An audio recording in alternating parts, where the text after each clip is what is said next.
নমস্কার বন্ধুরা, শুভ কিচেন থেকে আপনাদের আরও একবার একটা স্বাগত জানিয়ে আমি নতুন একটা ভিডিও দিলাম। আজ বানাবো আমি খাসির মাংস।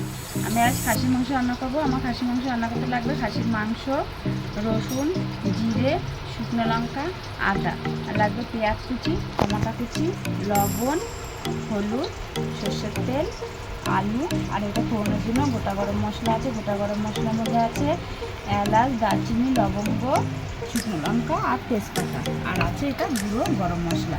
ব্যাস আমার এই লাগে। আমি এই গোটা মশলাগুলো আমি বেটে নেব। ওই রসুন, আদা, শুকনো লঙ্কা, জিরে, এটা আমি মিক্সারে পেস্ট করে নেব, নিয়ে তারপর আসছি। আমি এটা পেস্ট করে নিয়েছি।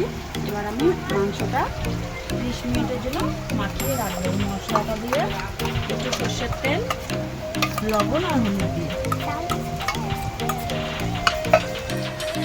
লবণ দিয়ে দেবো,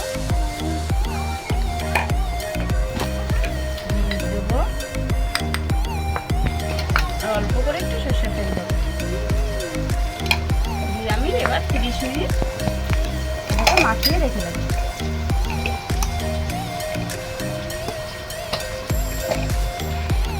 মাখানো হয়ে গেছে। এবার আমি একটা থালা দিয়ে চাপা দেবো 30 মিনিটের জন্য। সর্ষের তেলটা দিয়ে দিচ্ছি। তেলটা গরম হোক, আমি তারপরে আলুটা ভেজে নেব। আমি আলুগুলো ভেজে নেব।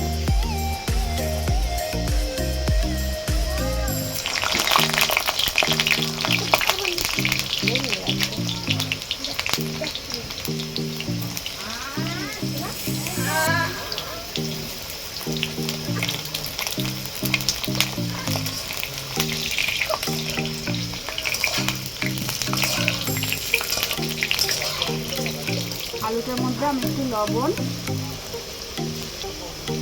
আর একটু হলুদ দিয়ে ভেজে নেব। ভাজা হয়ে গেছে, এবার আমি তুলে নেব। তেলের মধ্যে আমি আরেকটু তেল দিয়ে দেবো, দিয়ে আমি প্রথমে ফোড়নটা ভেজে নেব। ফোড়নও কী কী আছে আমি তো প্রথমেই বলে দিয়েছি। পেঁয়াজটা ভেজে নেব।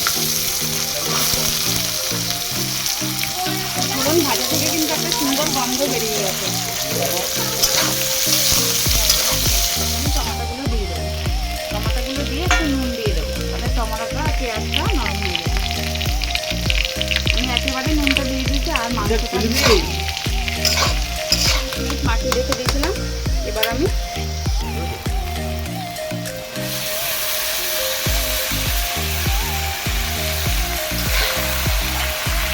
মাংসটা এবার 30 মিনিট ধরে কষাবো। এবার খানিকক্ষণ নেড়ে চেড়ে চাপা দিয়ে দেবো। আর মাংসটা আমি কড়াইতে কষিয়ে আমি প্রেসারে দেবো। কাঠের জালে খাসির মাংস ভালো হয়, কিন্তু আমি তো ছোটো গ্যাসে করছি, ওই জন্য আমি প্রেসারে দেবো। একবার মাংসটা নাড়া দেবো।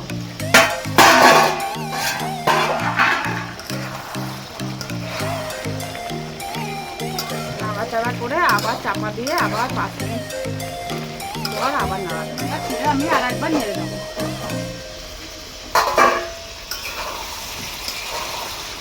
দেখুন বন্ধুরা, মাংসের কালারটা কি সুন্দর হয়েছে। নাড়াচাড়া করে আমি আবার ঢেকে দেবো। ঢেকে দিয়ে আমি মাংসটা রান্না করবো। হয়ে গেছে, উপর দিয়ে আমার তেল উঠে গেছে। এবার খানিকক্ষণ নাড়াচাড়া করে আমি জল দিয়ে দেবো। জল দিয়ে আমি প্রেসার কুকারে 4টে সিটি দেবো। সিটি দেওয়ার পরে আমি আসছি। এই দেখুন বন্ধুরা, আমাদের মাটনের ফাইনাল লুক।